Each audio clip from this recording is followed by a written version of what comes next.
Ready? 5 second, start.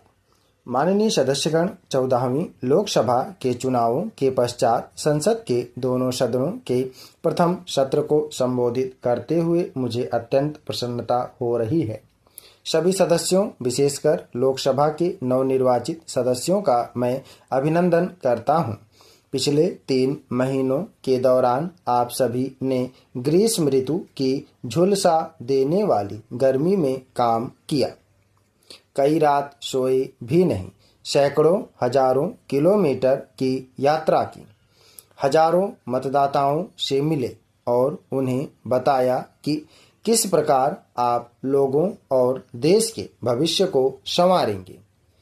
इस गरिमामय संस्था के लिए आपके सफल निर्वाचन पर मैं आप सभी को बधाई देता हूं।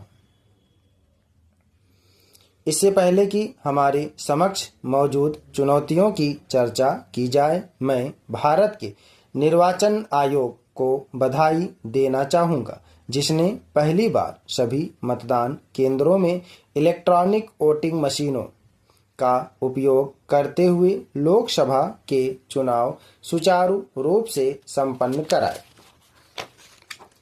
इस सहस्त्राब्दी के पहले आम चुनाव परिवर्तन की लोकतांत्रिक प्रक्रिया में हमारे लोगों के दृढ़ विश्वास को दर्शाते हैं। इन चुनावों में प्रजातंत्र का मुखरित रूप देखने को मिला है।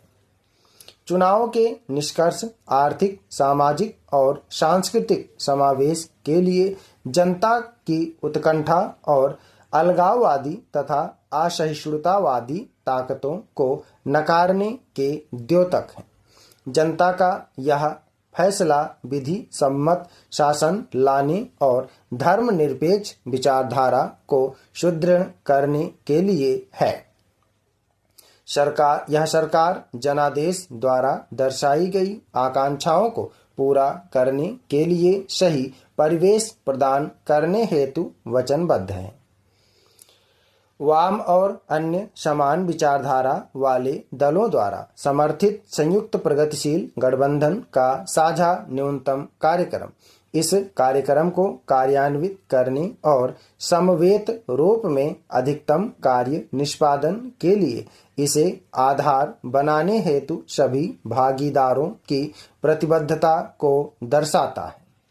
राष्ट्रीय विकास से संबंधित विचार विमर्शों में आपकी सक्रिय भागीदारी तथा विकास कार्यक्रमों के कार्यान्वयन में आने वाली सभी समस्याओं का समाधान करने के आपके दृढ़ संकल्प के द्वारा ही हम करोड़ों लोगों के चेहरे पर मुस्कान लाने के लक्ष्य को पाने में सफल होंगे। साझा न्यूनतम कार्यक्रम इस प्रकार की प्राथमिकताओं की मूल दिशा को दर्शाता है। अगले 5 वर्षों के दौरान सरकार इस कार्यक्रम को कार्यान्वित करने के लिए निष्ठापूर्वक प्रयास करेगी। तथापि कार्यक्रमों को वास्तविक विषय वस्तु एवं उनका चरणबद्ध निष्पादन, संसाधनों की उपलब्धता तथा विभिन्न क्षेत्रों की उन्हें आत्मसात करने की क्षमता में होने वाली प्रगति दोनों पर निर्भर करेगा। हमारा प्रयास होगा कि हम उच्च स्तरीय वित्तीय व राजकोषीय अनुशासन बनाए रखते हुए दक्षता और समता के सहगामी पथों पर अग्रसर हों। मेरी सरकार को अपनी कल्पनाशीलता से ऐसे उपाय ढूंढने होंगे जिससे हमारी बृहद आर्थिक नीतियां तीव्र विकास, स्थिरता और सामाजिक समता की आवश्यकताओं के बीच सही संतुलन सुनिश्चित हो पाए। मेरी सरकार धर्मनिरपेक्ष मूल्यों को सुरक्षित रखने, उन्हें बढ़ावा देने और सामाजिक सौहार्द तथा शांति को भंग करने वाले सभी रूढ़वादियों और कट्टरपंथियों से निपटने के लिए भय व पक्षपात के बिना कानून का प्रवर्तन करने के लिए प्रतिबद्ध है। हम यह सुनिश्चित करेंगे कि अर्थव्यवस्था लंबे समय तक प्रतिवर्ष कम से कम 7-8% की वृद्धि दर इस प्रकार बनाए रखे जिससे रोजगार का सृजन हो और हर परिवार को सुनिश्चित जीविका प्राप्त हो। ऐसा करते समय मेरी सरकार किसानों, खेतिहर मजदूरों और कामगारों की आय में वृद्धि करने और उनका कल्याण करने, महिलाओं को सशक्त बनाने और अनुसूचित जातियों, अनुसूचित जनजातियों, अन्य पिछड़े वर्गों और धार्मिक अल्पसंख्यक समुदाय के लोगों के लिए समान अवसर प्रदान करने पर बल देगी। मेरी सरकार सामाजिक और आर्थिक विकास की प्रक्रिया को आगे बढ़ाएगी ताकि 21वीं शताब्दी भारत की शताब्दी बन सके। इसके लिए उन आर्थिक सुधारों में तेजी लाने की आवश्यकता है जिनकी बदौलत देश में तीव्र आर्थिक विकास के नए युग का सूत्रपात हुआ। कृषि, उद्योग और सेवाओं में और सुधार किए जाएंगे। इन सुधारों में मानवीय दृष्टिकोण अपनाया जाएगा और यह सुनिश्चित किया जाएगा कि इनसे होने वाले लाभ शहरी गरीबों और उन ग्रामीण क्षेत्रों तक पहुँचे जहां हमारी अधिकांश जनता रहती है। संवैधानिक प्रावधानों की भावना के अनुरूप ग्राम स्तरीय लोकतंत्र के जरिए ग्रामीण विकास की गति को तेज करने के लिए सरकार प्रतिबद्ध है। हमारे देश में लगभग 2.3 लाख ग्राम पंचायतें तथा मध्यवर्ती व जिला स्तरों की पंचायती राज संस्थाएं हैं।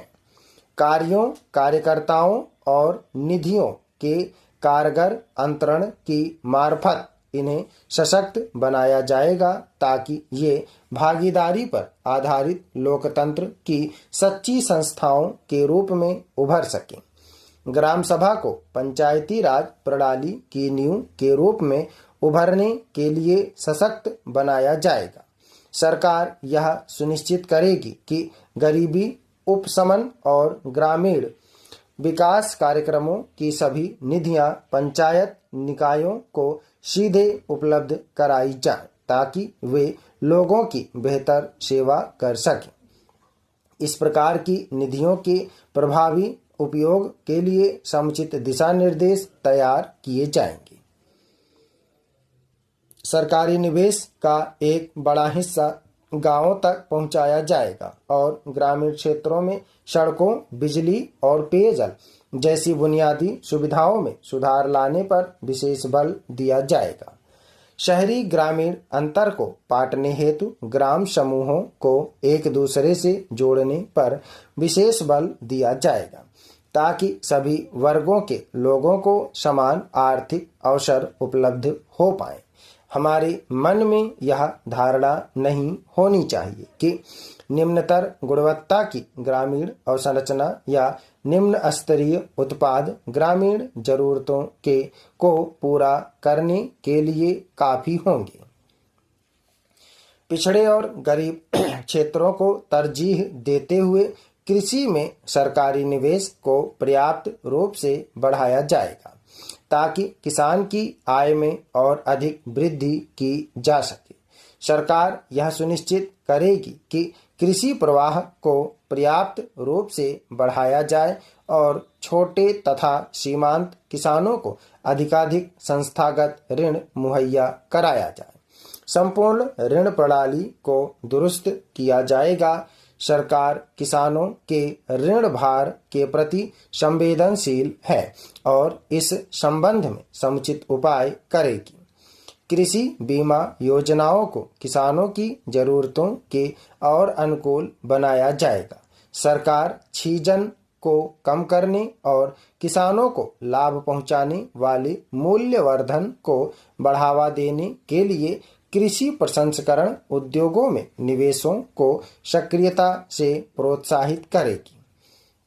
सरकार वारानी खेती के लिए विशेष कार्यक्रम शुरू करेगी। देश के शुष्क और अर्ध शुष्क क्षेत्रों में स्थित जिलों के लिए एक गहन कृषि विकास कार्यक्रम चलाया जाएगा जलागम विकास परियोजनाओं का बड़े पैमाने पर संवर्धन किया जाएगा और पिछले कुछ वर्षों से निष्क्रिय पड़े बंजर भूमि विकास कार्यक्रम को पुनर्जीवित किया जाएगा।